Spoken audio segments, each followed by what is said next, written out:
Welcome back to our channel info 366. இன்னைக்கு என்ன இன்ஃபர்மேஷனோட நான் உங்களை வந்து சந்திக்கிறேன் அப்படின்னா, மக்களே இன்னைக்கு ரொம்பவே முக்கியமான ஒரு விஷயத்த பத்தி பேச போறோம். இந்த அமெரிக்கா, இஸ்ரேல், ஈரான் இவங்களுக்குள்ள நடந்துகிட்டு இருக்க இந்த வார் அப்படிங்கிறது அமைதி ஒப்பந்தம் போட்டு நல்லபடியா முடிஞ்சிருச்சு, எல்லாமே சரியாயிரும் அப்படின்னு சொல்லி நம்ம நினைச்சுக்கிட்டு இருக்கும்போது, திரும்பவும் அமெரிக்காவும் ஈரானும் என்ன பண்ணியிருக்காங்கன்னா, மாறி மாறி அட்டாக் அப்படிங்கிற ஒரு விஷயத்த பண்ணியிருக்காங்க.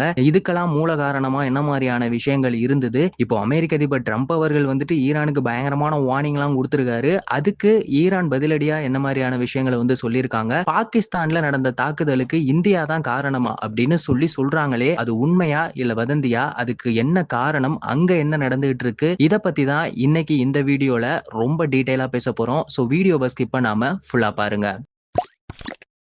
அமெரிக்கா, இஸ்ரேல், ஈரான் இவங்களுக்குள்ள நடந்துகிட்டு இருக்க இந்த வார் அப்படிங்கிற ஒப்பந்தம் வந்து நல்லபடியா முடிஞ்சு நல்லா தான் போயிட்டு இருந்துச்சு. அதுல உள்ள ஒவ்வொரு விஷயத்தையுமே வந்துட்டு கண்டினியூவா 2 தரப்புல இருந்துமே பண்ற மாதிரியான விஷயங்கள் நடந்துகிட்டு இருந்தது. இப்போ என்ன பண்ணியிருக்காங்கன்னா, இதுக்கெல்லாம் ஸ்டார்ட்டிங்கா ஈரான் என்ன பண்ணாங்கன்னா, ஸ்டார்ட்டிங்ல இந்த சிங்கப்பூர் நாட்டு கொடியோட வந்த ஒரு கப்பலை வந்து அட்டாக் பண்ணாங்க. இதுக்கு பதிலடி கொடுக்கிற விதமா அமெரிக்கா சைடுல இருந்து ஈரானோட ஏவுகணை, ட்ரோன் இருக்க முக்கியமான தளங்களா இருக்கட்டும், மையங்கள் எல்லாத்தையுமே வந்துட்டு அட்டாக் பண்ண ஆரம்பிச்சுட்டாங்க. அதுக்கப்புறமா சரி ஓகே இது முடிஞ்சிரும் அப்படின்னு சொல்லி நினைச்சுக்கிட்டு இருக்கும்போது, ஈரான் திரும்பவும் என்ன பண்ணியிருக்காங்கன்னா, எம்டி கிகு அப்படின்னு சொல்லக்கூடிய ஒரு வணிக கப்பலை வந்து அட்டாக் பண்ணியிருக்காங்க. இது வந்து பனாமா நாட்டு கொடியோட வந்த ஒரு கப்பல். இதுல வந்து 2 மில்லியன் பேரல் கச்சா எண்ணெய் ஏத்திட்டு அந்த கப்பல் அப்படிங்கிறது வந்திருக்கு. அந்த கப்பலை அட்டாக் பண்ணதுக்கு பதிலடி கொடுக்கிற விதமா இப்போ அமெரிக்கா திரும்பவுமே என்ன பண்ணியிருக்காங்கன்னா, ஈரானோட கெசிம் தீவுகளா இருக்கட்டும், இன்னும் சில முக்கிய இடங்கள்ல தாக்குதல் அப்படிங்கிற ஒரு விஷயத்த பண்ணியிருக்காங்க. இந்த மாதிரி அமெரிக்காவும் ஈரானும் மாத்தி மாத்தி இந்த அட்டாக் அப்படிங்கிற ஒரு விஷயத்த பண்ணிட்டே இருந்திருக்காங்க. நேத்து என்ன ஆயிருக்கு அப்படின்னு சொல்லி பார்த்தோம்னா, அமெரிக்காவோட கூட்டாளியான பஹ்ரைன், குவைத்ல வந்துட்டு ஈரான் பயங்கரமான ஒரு தாக்குதல் அப்படிங்கிற ஒரு விஷயத்த வந்து பண்ணியிருக்காங்க.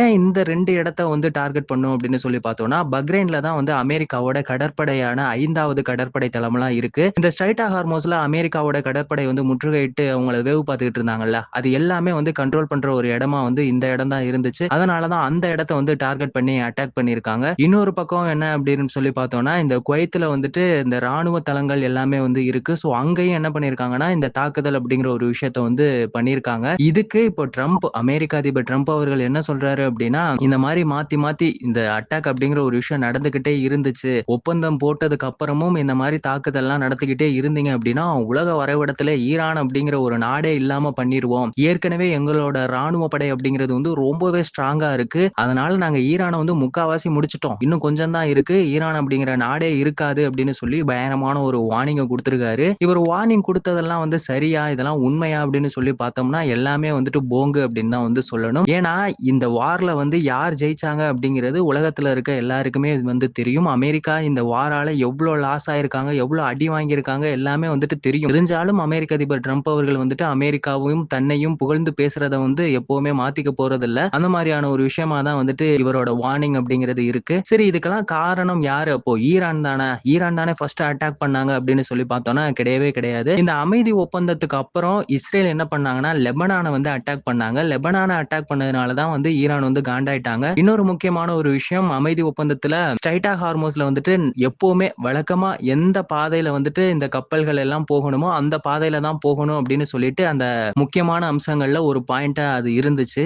ஆனா இப்போ அந்த சிங்கப்பூர் நாட்டு கொடியோட ஒரு கப்பல் போச்சுல்ல, அது வந்து வேற ஒரு மாற்று வழியில போனதுனால தான் வந்து ஈரான் வந்து நாங்க வந்து அட்டாக் பண்ணோம் அப்படிங்கிற மாதிரியான விஷயங்கள வந்து சொல்லியிருக்காங்க. சோ இதுக்கெல்லாம் மூல காரணமா இருந்தது யாரு அப்படின்னு சொல்லி பார்த்தோம் அப்படின்னா இஸ்ரேல் தான். ஆனா அமெரிக்க அதிபர் ட்ரம்ப் அவர்கள் வந்துட்டு ஈரான் மேல தான் தப்பு இருக்க மாதிரியும், ஈரான் தான் வந்துட்டு ஃபர்ஸ்ட் அட்டாக் அப்படிங்கிற ஒரு விஷயத்த ஆரம்பிச்ச மாதிரியும் வந்து பேசிக்கிட்டு இருக்காரு. இப்ப இதுக்கு ஈரான் சைடுல இருந்து என்ன சொல்றாங்க அப்படின்னா, இந்த மாதிரிலாம் நீங்க வந்து பேசிட்டே இருந்தீங்க அப்படின்னா நாங்க வந்து ரொம்பலாம் எதுவும் பண்ண மாட்டோம். சிம்பிளா ஸ்ட்ரைட்டா ஹார்மோஸ திரும்பவுமே மூடிருவோம் அப்படின்னு வந்து சொல்றாங்க. இன்னொரு பக்கம் அமெரிக்காவோட கூட்டாளியா இருக்க நாடுகள் எல்லாத்தையுமே வந்துட்டு நாங்க வந்து நரகமாக்கிருவோம் அப்படின்னு சொல்லி பயங்கரமான ஒரு வார்னிங்கையுமே அவங்க சைடுல இருந்து குடுத்துக்கிட்டு இருக்காங்க.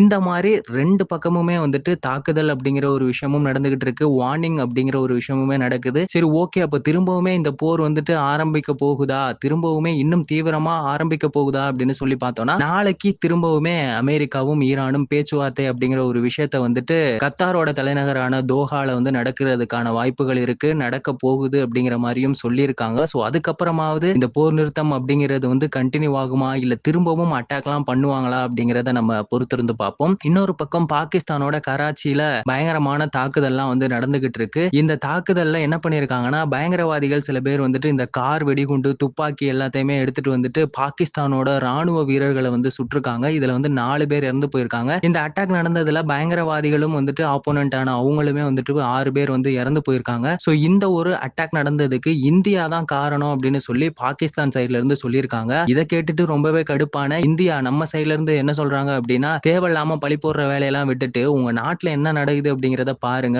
உங்க நாட்டுக்குள்ளேயே வந்துட்டு ஏகப்பட்ட பிரச்சனைகள் போகுது. அத முதல்ல சரி பண்ணுங்க அப்படிங்கிற மாதிரி ஒரு பயங்கரமான ஒரு பதிலடி கொடுத்திருக்காங்க. சரி ஓகே, அப்போ இந்த பிரச்சனைக்கெல்லாம் யார் காரணம் அப்படின்னு சொல்லி பார்த்தோம்னா, தலிபான் அவங்களுடைய ஆதரவாளர்கள் தான் வந்து இதுக்கு காரணம் அப்படின்னு சொல்லிட்டு அபிஷியலா அவங்க சைடுல இருந்தே வந்து சொல்லியிருக்காங்க. 2023ல இந்த மாதிரி தான் வந்துட்டு பாகிஸ்தானோட ஒரு போலீஸ் ஆபீஸ்ல வந்துட்டு பயங்கரமான ஒரு அட்டாக் அப்படிங்கிற ஒரு விஷயத்த வந்து பண்ணியிருந்தாங்க. அதுக்கப்புறமா 2024ல பார்த்தோம்னா திரும்பவும் ஒரு அட்டாக் அப்படிங்கிற ஒரு விஷயம் நடந்தது. அதுல வந்துட்டு சீன பொறியாளர்கள் 2 பேரும் வந்துட்டு இறந்து போயிருக்காங்க. எதுக்காக அப்படின்னு சொல்லி பார்க்கிறதுக்கு முன்னாடி இந்த 2024ல அந்த நடந்த அட்டாக்குக்கு காரணம் யாரு அப்படின்னு சொல்லி பார்த்தோம்னா, இந்த பலுசிஸ்தான் அப்படின்னு சொல்லக்கூடிய ஒரு விடுதலை படை தான் வந்து அந்த தீவிரவாதிகள் தான் வந்து அதுக்கு காரணம். எதுக்காக அவங்க அட்டாக் பண்ணாங்க அப்படின்னு சொல்லி பார்த்தோம்னா, இந்த பலுசிஸ்தான் வந்துட்டு ஒரு கனிம வளங்கள், இயற்கை எரிவாயு எல்லாமே இருக்க ஒரு முக்கியமான இடமா இருக்கு. ஆனா அங்க கிடைக்கிற கனிம வளங்களா இருக்கட்டும், இல்ல இயற்கை எரிவாயு எல்லாத்தையுமே பாகிஸ்தான் வந்து சுரண்டிட்டு எங்கள வந்துட்டு எதுவுமே வளர்ச்சி அடைய விடாம பண்றாங்க. சோ அதனால பாகிஸ்தான்ல இருந்து இந்த பலுசிஸ்தான் அப்படின்னு சொல்லக்கூடிய மாகாணத்தை வந்து எங்களுக்கு தனி நாடு வேணும் அப்படின்னு சொல்லிட்டு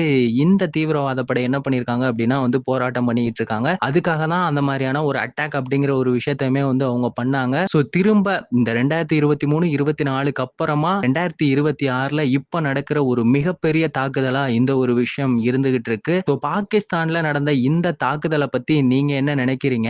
அமெரிக்கா, இஸ்ரேல், ஈரான் இந்த போர் நிறுத்தம் அப்படின்னு சொல்லிட்டு திரும்பவும் அமெரிக்காவும் ஈரானும் வந்துட்டு அட்டாக் அப்படிங்கிற ஒரு விஷயத்த மாத்தி மாத்தி பண்ணிட்டே இருக்காங்க. இதுக்கெல்லாம் காரணம் வந்து ஈரானா, இல்ல இஸ்ரேல் வந்து லெபனானை அட்டாக் பண்ணதுனால தான் இது வந்து ஆரம்பிச்சதா? அமெரிக்க அதிபர் ட்ரம்ப் அவர்களை பத்தி உங்களோட ஒப்பீனியன் என்ன? இது எல்லாத்தையும் மறக்காம கமெண்ட் செக்ஷன்ல சொல்லுங்க. இந்த மாதிரி எந்த ஒரு இன்ஃபர்மேஷனா இருந்தாலும் அத 10 நிமிஷத்துல அதுவும் ரொம்ப ஈஸியா டீடைலா தெரிஞ்சுக்கணும் அப்படின்னா நம்ம சேனலை மறக்காம சப்ஸ்கிரைப் பண்ணுங்க. உங்க ஃப்ரெண்ட்ஸுக்கு ஷேர் பண்ணி சப்போர்ட் பண்ணுங்க. வேறொரு வீடியோல வேறொரு இன்ஃபர்மேஷன்ல நம்ம திரும்பவும் சந்திக்கலாம்.